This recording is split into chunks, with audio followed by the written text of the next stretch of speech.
It's called trauma, honey. That's why you can't get Yeah, over. Jesus, right on the head. Not- How come it is so often easier to get over somebody who is nice and treated you well than it is to get over some dumb shithead who treated you like dog water? I make up a lot of elaborate fantasies when I like somebody, and if that person is treating me well, there's more room for realism. They're actually treating me well, it's very nice. But if somebody's treating me badly, I have this expanded fantasy ideological vision of what they could be, and I'm mostly going off that. I'm mostly going off potential. And they always say, you don't actually miss them like you miss their potential. Yeah, I do. The potential was really fire and awesome and lit and different. Whereas maybe with a real person who was actually being nice, it was like, oh, that person was that person and they were nice. That was so nice. And it doesn't feel like something was unfinished. Whereas if you're with someone who's treating you badly, you're like, no, I have to have them treat me right one day, and one day it will happen, I swear. If I just work hard enough, like I promise it'll happen, it needs to happen. But then it ends, and it never happened, and it never will happen. So then you're like, damn it! Did all that work for nothing.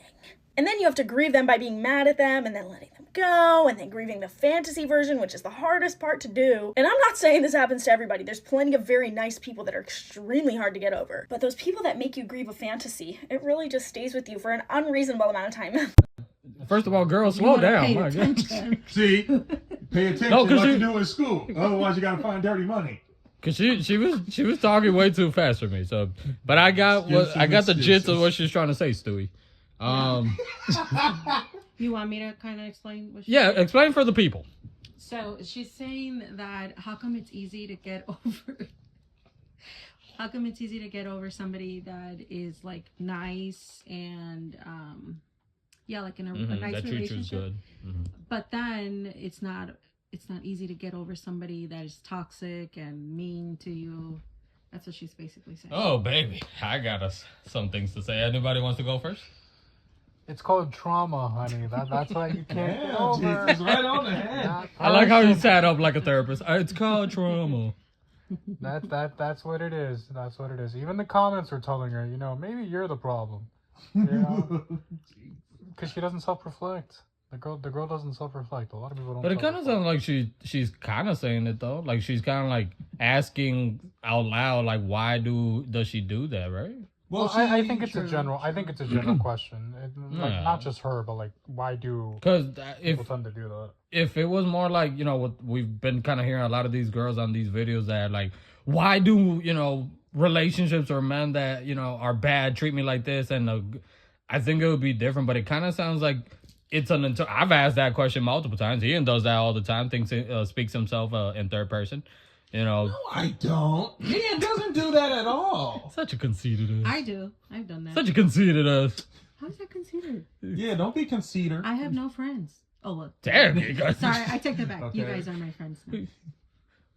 So answer me this question. Oh, no, I'm sad. When you have good friends, why is it easier to get over good friends, and then when you have bad friends, you can't get over those? Well, you know what? She did mention how I think she was tapping into that thought process of like some women where it's just like with a good guy, things go south or whatever, and then it's just like, well, at least he was a good guy and it just didn't work out. But she did mention that when it's like someone that treat them bad, there was hope attached. It was an Yeah. assignment attached where it's like, I can change it. I can like renovate it like a project. And because it didn't work, I'm disappointed. I'm not just heartbroken, but it's just like my desires or someone threw a wrench in my plans. And that's what I meant by it's trauma. Yeah. Because it's her trying to like fix someone not for their sake but for hers. Mm-hmm. And really trying to prove something that like, again, like I can Like renovate this like man. you know how you see like, oh, I can fix her, I can fix him. It's a fixer-upper. Yeah. But one, because I've been there, I think it's for both men and women that do Right. shit like that. Right. I would be a little careful to say trauma, because not all the time people have trauma. I think a lot of the time it's an insecurity that we tend to have within us, that it's kind of like, it's a quote that I heard, this motivational speaker, if anybody has ever heard of Les Brown. Yeah. I was listening to him one time, and he was talking about that I think it's like a study done. I don't know. If anybody knows, please include that in the comment section. I'm just going off my memory here. But I think they did a study where you can tell somebody like you're not good enough once, and it's so hard for them to get over it. And people need to you could tell somebody 17 times at least you're good enough in order for them to believe it. And I think that's a part, I don't know why, that's a part of our mind, I guess, Yep. where one bad relationship, or, you know, if someone doesn't like us, it becomes something personal, I think, with like your own self-worth. Whereas somebody who's treating you good, especially if you have low self-esteem, because I've been there where when my self-esteem was low and somebody treated me well, in the back of my mind, I would come up with all these, like, you know, I don't know, theories. Excuses for why you shouldn't. Yeah, whether it's like, why are they doing it because they're doing something behind me, or, you know, they're gonna eventually leave me, I'm not good enough, like all these things. And then when someone treats me bad, or, you know, in the past, whatever, You're used to it. well, that, but also if they would pull away, I'm like, no, we need to fix this and make up all these excuses, right? So I don't know, like. Would you say that the environments that we grew up in, like, affect us? Yes, dude, because sure. like we've talked about this off camera, the four of us, well, separately. The fact that it seems like it's glorified on mainstream media, like toxic relationships, whether it's on music or in movies. Like it's kind of like hell, even in a anime, you know, it's glorified where a toxic relationship, it's supposed to be cute, like it's almost like that's the only way you're being told that you're loved, or this person loves you. The perfect song, what was it called? Love the Way You Lie by Eminem and Rihanna. Like that always kind of, it's one thing to be self-aware that you're in a toxic relationship or you have a toxic mindset, but it's another thing to actually take responsibility and, I don't know, maybe not ending up in those type of relationships. So I guess my advice, to not continue on rambling, my advice to anybody who finds themselves in that, I know we always, like in those type of situations, we feel that fear that we're going to be left alone. But sometimes it's best to be left alone. Because regardless, let's just be honest, if you're in that type of relationship, 90% of the time, you're going to feel alone.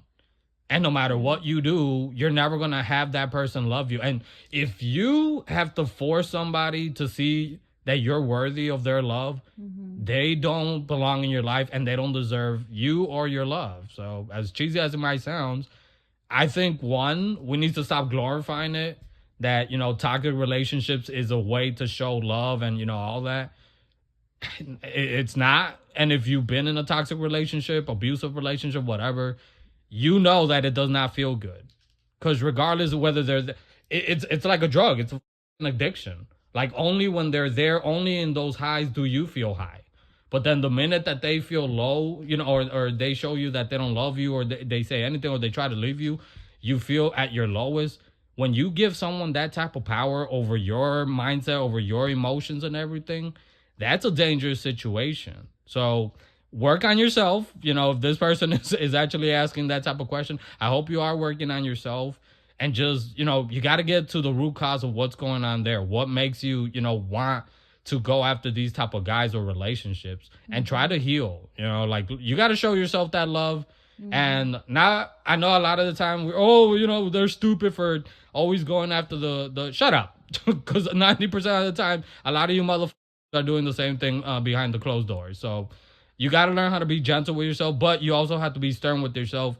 You cannot continue to let yourself give yourself that pass, that it's okay. And again, just acknowledging it, but still not doing anything to stop it, or at least address the situation. Because that's within you. You don't know why the person doesn't love you, or that's none of your business. If they don't love you, if they want to leave you, or if they treat you like shit, that's their reasonings. Don't try to figure out why. Try to figure out at this point why you continue to try to stay in those type of relationships. Because only you are going to know why. Everyone in the internet, including us here, are going to tell you our perspectives, but only you, because everyone does it differently, can really get to that true answer. So off my high pedestal. And take this into consideration that, unfortunately, because I know you mentioned just like how some people get that high off a toxic relationship. It's true, because there's people who think toxic is the equivalence of exciting. Yep. It's fun, you know, danger, on the edge, you know, we at each other's throats. I'm checking her phone while she sleeps, and then she's checking my phone while I'm in the shower. Like, just, but the thing is, like you said, it's just a high, and it's an illusion. it's not real relationships. Like acting like that is not fun. And then the flip side of that is that people think being in a healthy relationship is boring. Yep. I trust you. I don't need to know your fault. That seems so far fetched these days. Where it's like, then you must be boring. And so somewhere we need to kind of, I guess, reset the standard. Where I don't know why toxic is a standard, especially expectation, and then trying to get more healthy after things happen. Why not try us to be healthy in the beginning so that we don't have to go toxic, period? Because then we have to then double back, and then you brought, like Jesus, you brought up the word trauma. That is where we got to then start, peeling back those layers of just, well, he did this to me and she did this and that. If we probably cut all of that, if we nixed all of that and tried to aim for healthy and not even visit the street of toxicity, maybe we wouldn't have to go through this mess. So you guys know about anime. You guys know about that, I think it's like, I don't know if it's like a type of genre of anime where like the toxic psycho girlfriend is kind of... Yandere. What? Say it closer to the phone. So, what he's describing is a yandere, where they're extremely violent, but they still have a crush on like whoever they're violent to. It's just they're extremely toxic. And it, like, people actually find this attractive, right? Like, Yes. Well, see, It's basically the crazy girl. Huh? Well, It's basically crazy. People love crazy. Yeah. well, see, Think of like Harley Quinn or the Joker. I don't. Hey, excuse me. Harley Quinn is different. Don't you dare touch Harley Quinn. Well, I don't know about it on like that end of it, but I can at least go take Dragon Ball. Goku's a moron. His wife Chi-Chi always is nagging at him about we need more money, and all of that.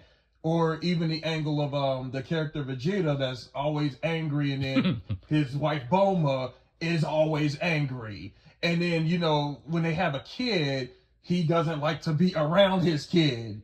He's like, if he fights, you need to just train more. That's why you lost. It's like and yet they're in a relationship.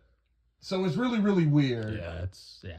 And we grew up with shit like that, dude. Mm-hmm. So, you were gonna say something, Kiko? You guys pretty much said it all. So I agree with Jesus. Like, it has to do with your environment, the way you were brought up, the stuff that you're around, and you think it's healthy. Because it has happened to me personally, like where I've met somebody and then, I didn't know what I wanted yet. I'm still learning about myself. It's just a process that you never know how long is it going to take you, but don't be afraid to go through it. You have to go through it yourself. So and the girl in the video, she kind of looked grown to me, so I don't know why she's still like having those thoughts, or like if she's going through that. I just don't understand, but I guess everybody's journey is different. Yeah. But yeah, that sounds like it sounded like me in the past, like I've had nice relationships where like the other end was nice, the person on the other side, but I wasn't really into them like that, and then the people that I've been into were toxic, so now I'm not here for it. Like, I already know that I don't want that. I see the red flags right away, so I don't even try to get in that relationship if I know it's gonna hurt me. You know what I mean? Can I ask you a question? Sure. Do you think it's because now you value yourself? Yes. Because something, and we've had this conversation before about our two paths being similar but at the same time different. I think when you view yourself as nothing and worthless, that's low-key what drives you to these type of relationships, like I said earlier. This is what you deserve. You confuse it with excitement, because you, in a way, you confuse it with love. It's like giving you that feeling that another relationship, a stable relationship, especially like what you guys been saying about the environment. If you come from a very chaotic background, home life or whatever, and that's your norm, that's what you grew up with. That's what we humans, that's kind of what we go for, because it's what we know. And the crazy thing is that you don't know that, Yeah. you know, you're going through that. You don't know that you don't love yourself. In that Like, moment. Yeah. it's just like a freaking cycle. I was gonna say, sorry again.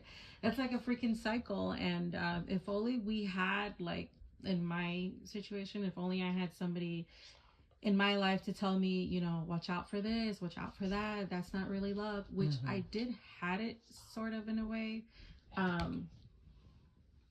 You know, like my parents tried to, but it was kind of already too late. And then I think like hearing from your parents, like it doesn't really, it goes from one ear to the other. And now as you get older, you're like, oh, they were so right. Like, And you I know, get that because but they should have done that since you're freaking born, you know, like not all like Not mentioning, you know, lead by example. that too. Because it's one thing to preach, another thing is to, you know, follow what you preach. You know, just saying. Yeah. You know. Yeah. So, anybody else got anything else to add? No? Nope. So, hopefully you guys enjoy that. Please share in the comment section. Let's keep it respectfully for this person, whoever she is. I hope if you ever hear this, hopefully you find the help that you need and you find some of the answers. And some peace while you're at it. Love bro. yourself. Heal, love yourself, be gentle, be patient. You deserve love. Yeah, you deserve that for everybody. Everybody. You guys deserve love. Stop believing this bullshit because it's toxic people trying to feed you that this is that type of love. They're just take a couple minutes, look at their lives for a couple seconds, listen to the outside of the bullshit that they're trying to feed you, and you'll see that they're miserable. And misery loves company, and you do not need to be in that company. So love yourself, guys. Take care, and we'll see you next time.